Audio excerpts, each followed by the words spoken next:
একবার ভাবুন তো, যদি স্বর্গ থেকে কোনো দেবতা পৃথিবীতে চলে আসে তখন কেমন হবে? আজকের মুভিটা এরকমই গল্প নিয়েই সাজানো হয়েছে। স্বর্গ থেকে একজন দেবতাকে পৃথিবীতে পাঠানো হয়। দেবতা যেহেতু স্বর্গে বহু বছর ধরে ঘুমিয়েছিল, তাই তার কিছুই মনে থাকে না। সে বুঝতে পারছিল না সে কে, কেনই বা পৃথিবীতে এসেছে। কিন্তু পৃথিবীতে এসে যখন তার ওয়াইফকে খুঁজে পায়, তখন তার স্মৃতি ফিরে আসতে শুরু করে।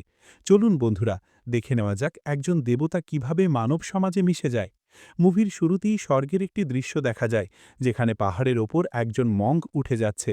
আর এই পাহাড়গুলোর নিচে অনেক দেবতার কবর দেওয়া হয়েছিল। এই মঙ্ক সেই পাহাড়ের নিচ থেকে একজন দেবতাকে জাগ্রত করতে এসেছে, যাতে পৃথিবীতে পাঠাতে পারে বিশেষ উদ্দেশ্যে। এই সব দেবতা অনেক হাজার বছর পূর্বে রাক্ষসদের সাথে যুদ্ধ করতে গিয়ে মারা যায়, আর তাদের এখানে সমাধি দেওয়া হয়। হঠাৎ তখন সেখানকার একটা পাহাড় ফুটো হয়ে একটা ছেলে বাহিরে বের হয়ে আসে, যার নাম হলো আরিয়ান। আর এই আরিয়ান হলো সেই দেবতার মানুষরূপ। কিন্তু সে তার সব পুরনো স্মৃতি ভুলে গেছে, যে কারণে সে বুঝতেই পারে না সে কে আর কেনই বা এখানে এসেছে, আর ভবিষ্যতে সে কি করবে। সেই মঙ্ক এসে আরিয়ানের উপর আঘাত করে, আর তাকে বলে, সময়ের সাথে সাথে তুমি বুঝে যাবে যে তুমি কে আর তোমার উদ্দেশ্য বা কী। এই কথা বলে সেই মঙ্ক আরিয়ানকে পৃথিবীতে ধাক্কা মেরে ফেলে দেয়। আরিয়ান ওপর থেকে নিচে পৃথিবীতে একটি পুকুরের মধ্যে এসে পড়ে। আর সেখানে এক রাজকুমারী নগ্ন হয়ে স্নান করছিল, যার নাম মীরা। আরিয়ানকে হঠাৎই সেখানে দেখে রাজকুমারী মীরা জোরে জোরে চিৎকার করা শুরু করে। আর কিছুক্ষণ পর রাজকুমারীর গার্ডরা সেখানে আসে। রাজকুমারী রেগে আরিয়ানকে জেলে ভরে দেওয়ার আদেশ দেয়। গার্ডরাও আরিয়ানকে তখন জেলে নিয়ে যায়। সেই জেলে লায়লা নামের একজন দাসী দারিয়ান নামের একজনের জখমের চিকিৎসা করছিল। তখন সেখানে দেখা যায় দারিয়ান অনেক রাগারাগি করছে, কারণ জেলের মধ্যে অন্য কয়েদিরা তার উপর একসাথে হামলা করেছে, যে কারণে তার এই অবস্থা। এই কারণে লায়লা সেখানে দারিয়ানের চিকিৎসা করতে এসেছে। ওইদিকে সব কয়েদিরা নিজেদের চোখের বাসায় কিছু একটা প্ল্যান করতে থাকে। তারা আসলে এই জেল থেকে পালানোর একটা প্ল্যান করছে। তাদের সাথে জাদুর পাওয়ার আছে, যা তারা অসৎ কাজে ব্যবহার করত। এই কারণে সেনাপতি কাশ্যপ তাদের জেলে বন্দী করে। সব কয়েদিরা তাদের প্ল্যান অনুযায়ী সুযোগ বুঝে তাদের পিছন থেকে হামলা করে, আর তখন তাদের মধ্যে যুদ্ধ শুরু হয়ে যায়। দূর থেকে এসব দেখে লায়লা আর দারিয়ান পালিয়ে যায়। যাওয়ার সময় তারা একটা আলাদা রুমে চলে আসে, যার ভিতরে দেয়ালের অনেক কাগজ ঝুলানো ছিল, আর তাতে অনেক কিছু লেখাও ছিল। যেতে যেতে দারিয়ান একটি কাগজে হাত রাখলে একটা পাওয়ার অনুভব করে। এর কারণ এই কাগজগুলো অনেক আগেই দেবতারা সেখানে লাগিয়েছিল, যাতে কারো কাছে যদি পাওয়ার থাকে, সে যদি এটা ছুঁয়ে নেয় তাহলে তার পাওয়ার নিয়ে নেওয়া হবে। তাই দারিয়ানকে নিয়ে যাওয়া হচ্ছিল। এমন সময় সে লায়লাকে টেনে ধরে বাঁচিয়ে নেয়। এই জাদুই লেখাগুলোর কারণে তারা সেখান থেকে আর এগোতে পারে না, তাই তাদের সামনে আর কোনো পথ থাকে না। তারা ভেতরে গেলে সব কয়েদি একসাথে লায়লার ওপর হামলা করলে লায়লাও তাদের প্রতিহত করা শুরু করে। তখন লায়লাকে বাঁচাতে গিয়ে তার সহকারীর পেটে তলোয়ারের আঘাত লেগে যায়, যেটা দেখে লায়লা তাকে ধরে ফেলে। এই সুযোগে সব কয়েদি তার ওপর হামলা চালাতে আসে। এমন সময় সেখানে সেনাপতি কাশ্যপ এসে তাদের প্রতিহত করে, আর কয়েদিদের সব পাওয়ার কেড়ে নিয়ে তাদের আবার জেলে বন্দি করে। তাদের সাথে দারিয়ানকেও জেলে ভরে দেয়। তারা ভেবেছিল দারিয়ানও তাদের সাথে মিলে পালাচ্ছিল। অন্যদিকে রাজকুমারী মীরা আরিয়ানকে বেঁধে তার সাথে করে রাজপ্রাসাদের নিয়ে যাচ্ছে জেলে আটকে রাখার জন্য। এমন সময় সেখানে তাদের ওপর ডাকাতরা আক্রমণ করে, কারণ রাজকুমারী মীরার কাছে একটা জাদুই ধনুক ছিল। তারা সেটা নিতে চায়। এসব দেখে আরিয়ান রাজকুমারীকে বাঁচানোর জন্য তাদের সাথে লড়াই শুরু করে। আরিয়ানের হাত বাঁধা থাকা অবস্থাতেই সে একা করে সব ডাকাতদের লড়াই করে।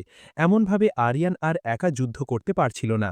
তখন হঠাৎই তার হাতের বাঁধন আপনা আপনি খুলে যায়, আর আরিয়ানের মধ্যে একটা দৈব শক্তি চলে আসে, আর সেই জাদুই ধনুক তার হাতে চলে আসে, যেটা দিয়ে আরিয়ান সব ডাকাতদের এক এক করে হারিয়ে দেয়। জাদুই শক্তির কারণে আরিয়ান সেখানে অজ্ঞান হয়ে পড়ে, কারণ তার এই জাদুই শক্তি ব্যবহারের অভ্যাস নেই। এই জন্যই তার সাথে এমনটা হয়। আরিয়ানের এই অবস্থার জন্য রাজকুমারী তাকে সৈন্যদের নিয়ে রাজপ্রাসাদে নিয়ে আসে। সেখানে লায়লা এসে রাজকুমারীর সাথে দেখা করে। লায়লা রাজকুমারীকে জিজ্ঞাসা করে এতদিন মহলের বাইরে থাকার কারণ, যার উত্তরে রাজকুমারী মীরা বলে তার বাবাকে রোগ থেকে মুক্ত করার জন্য এই জাদু ধনুকটা খুবই গুরুত্বপূর্ণ, সেই কারণেই আমি এটাকে খুঁজতে গিয়ে এত দেরি করে ফেলেছি। তখনই আরিয়ানের জ্ঞান ফিরে আসে, আর সে তখন তার সামনে লায়লাকে দেখে। লায়লাকে দেখে তার স্বর্গের প্রেমিকার কথা মনে পড়ে যায়, যাকে একদম লায়লার মতো দেখতে ছিল, আর সেই প্রেমিকা বহু বছর আগে স্বর্গ থেকে উদাও হয়ে গিয়েছিল। এবং সেই সময় আরিয়ান একজন শক্তিশালী যোদ্ধা ছিল, আর রাক্ষসদের সাথে যুদ্ধে ব্যস্ত ছিল। তাই তারপর থেকে আরিয়ান আর তার প্রেমিকাকে খুঁজে পায়নি। লায়লা আর মীরা যখন কথা বলতে থাকে, সেই সুযোগে আরিয়ান মহলে প্রবেশ করে, যেখানে সেই জাদু ধনুকটা রাখা আছে। অন্যদিকে রাজকুমারী মীরা যখন লক্ষ্য করে যে আরিয়ান সেখানে নেই, এটা দেখে সে অনেক রাগ করে, আর গার্ডদের বলে যেখান থেকে পারে যেন তাড়াতাড়ি আরিয়ানকে বন্দি করে জেলে আটকে রাখে। এদিকে আরিয়ান সেই জাদু ধনুকটাকে নিজের হাতে তুলে নেয়, আর চেষ্টা করতে থাকে সেই জাদু ধনুক থেকে নিজেকে মুক্ত করার, কারণ এই ধনুকটা তার জাদুর শক্তির দ্বারা আরিয়ানকে আকর্ষণ করছে, যে কারণে আরিয়ান চাইলেও সেটা থেকে দূরে যেতে পারছে না। এইভাবে বারবার আরিয়ানের সাথে হতে থাকে। আরিয়ান যখনই জাদু ধনুকটি স্পর্শ করে, তখনই রাজা সুস্থ অনুভব করে, আর ধনুকটি ছাড়ার সাথে সাথে আবার অসুস্থ হয়ে পড়ে। এইসব ঘটনা দেখে রাজকুমারী মীরা গিয়ে সেই জাদুর ধনুকটা নিয়ে আসে, আর তার বাবার হাতে দেয়, কিন্তু সেটি আবার আরিয়ানের হাতে আপনা আপনি চলে আসে, কারণ আরিয়ান যেখানে রাজা বসা ছিল তার পিছনেই লুকিয়েছিল। রাজা লক্ষ্য করে যে ধনুক আর আরিয়ানের মধ্যে কোনো একটা কানেকশন আছে, যে কারণে এমনটা হচ্ছে। তাই সে আরিয়ানকে বন্দি না করে দাওয়াতখানায় নিয়ে খাতির যত্ন করার কথা বলে। সে আরও জানায় একটু পর সে আরিয়ানের সাথে এই নিয়ে কথা বলবে। এরপর সেনাপতি কাশ্যপের ছেলে আরবিন দেখা করতে আসে, আর এখানেই জানা যায় পথে রাজকুমারীর উপর যে হামলা হয় তা সেনাপতি কাশ্যপ তার ছেলে করাচ্ছে, সেই জাদুই ধনুকটিকে আত্মসাৎ করে রাজ্য দখল নিজেদের হাতে নেওয়ার জন্য। ক্ষমতা পাওয়ার লোভই তাদের এইসব ষড়যন্ত্র ছিল। কাশ্যপের ছেলে বলে তারা তাদের পরিকল্পনায় ব্যর্থ হয়েছে, কিন্তু একটা গুরুত্বপূর্ণ কথা বলে যে আরিয়ান ওই জাদুই ধনুকটি চালিয়ে এক এক করে সব লোকদের কিভাবে হারিয়েছিল। কাশ্যপকে তার ছেলে এটাও বলে যে আরিয়ান আর ওই ধনুকের মধ্যে কোনো একটা কানেকশন আছে, যে কারণে আরিয়ান ওই জাদুই ধনুকের সাহায্যে সবাইকে হারাতে পেরেছে। এইসব ঘটনা শুনে কাশ্যপ মনে মনে অনেক খুশি হয়ে যায়, কারণ আরিয়ান এখন এই মহলেই আছে, আর একবার আরিয়ানকে তাদের দলে এনে তাকে ব্যবহার করে রাজাকে হারাতে পারলেই রাজত্ব তার। এই পাশে আরিয়ান ঘুমিয়ে ঘুমিয়ে তার পুরনো জীবনের ঘটনা স্বপ্ন দেখছিল, যেখানে সে তার প্রেমিকার সাথে একসাথে ভালো সময় কাটাত, আর সে রাক্ষসদের সাথে তার যুদ্ধ করার দৃশ্যগুলো বারবার দেখছিল। আর এতেই বোঝা যায় এই ধনুকটি আর কারো নয়, এটাই আরিয়ানের নিজের অস্ত্র ছিল, যেটা দিয়ে সে যুদ্ধ করত। সেই কারণে বারবার ওই অস্ত্র আরিয়ানকে নিজের দিকে টানছিল। এসব দেখে আরিয়ানের ঘুম ভেঙে যায়, আর আরিয়ান সেখান থেকে বেরিয়ে লায়লার কাছে যায়। তাকে জিজ্ঞাসা করে, তুমি কি আমায় চিনতে পারোনি? স্বর্গে আমরা একে অপরকে ভালোবাসতাম। যা শুনে লায়লা বলে, না, আমি তোমায় চিনি না। লায়লা আরিয়ানকে বলে, হয়তো এটা তোমার কোনো ভ্রম বা স্বপ্নে দেখা ছাড়া আর কিছুই না। তাদের কথা বলার মাঝে সেখানে আরবি নাচতে থাকে, যা লায়লা শুনতে পায়, আর লায়লা আরিয়ানকে সেখানে লুকিয়ে পড়তে বলে। লায়লা জানায়, যদি তোমার সাথে আমাকে দেখে নেয় তাহলে খারাপ কিছু হতে পারে। এটা বলে লায়লা চলে যায়। তখন আমরা জানতে পারি আরবিন আর লায়লার বিয়ের প্রস্তুতি চলছে। সে কারণে যদি লায়লার সাথে কোনোভাবে আরিয়ানকে দেখে নিত তাহলে একটা সমস্যা সৃষ্টি হতো। এখানে দেখা যায় এই বিয়েতে লায়লা একদমই রাজি নয়, কিন্তু তার কাছে এছাড়া আর কোনো পথ নেই। সেনাপতির আদেশে, যে কারণে তাকে না চাইতেও এই বিয়েতে রাজি হতে হয়েছে। আরবিন সেখান থেকে চলে যায়। তখন আরিয়ান সেখানে আসে, আর লায়লাকে জানায় এই আরবি রাজকুমারীর উপর হামলা করেছিল। তার জুতো আর ভয়েস থেকে সে এটা বুঝতে পেরেছিল। কিছুদিন পর হঠাৎ একদিন কিছু দস্যু রাজার উপর হামলা করে। সেই সময় কাশ্যপ সেখানে চলে আসে, আর তাদের মেরে রাজাকে বাঁচিয়ে নেয়। কাশ্যপ রাজাকে বাঁচানোর উপহারস্বরূপ আরিয়ানের ব্যাপারে জানতে চায়, কিন্তু রাজা অনেকটা বুঝে যায় যে কাশ্যপ কিছু পরিকল্পনা করেছে, যে কারণে সে কাশ্যপকে আরিয়ানের ব্যাপারে বেশি কিছু বলে না। বাবার কথায় তাল মিলিয়ে রাজকুমারী বলে আরিয়ানকে অনেক আগেই মৃত্যুদণ্ড দেওয়া হয়েছিল, হয়তো এখন তাকে মারাও হয়েছে। কাশ্যপ সেখান থেকে চলে যায়, আর তাদের কথায় এটা বোঝা যায় তারা আরিয়ানকে কাশ্যপের সামনে আসতে দিতে চায় না, এই কারণেই এসব মিথ্যা বলছে। সেই সন্ধ্যায় কাশ্যপ লায়লাকে ডেকে পাঠায়, আর আরিয়ানকে খোঁজার জন্য বলে। যেটা শুনে আরিয়ানকে বাঁচানোর জন্য লায়লা মিথ্যা বলে যে সেটাকে দেখেনি, রাজমহলে আর হয়তো তাকে পাওয়াও যাবে না।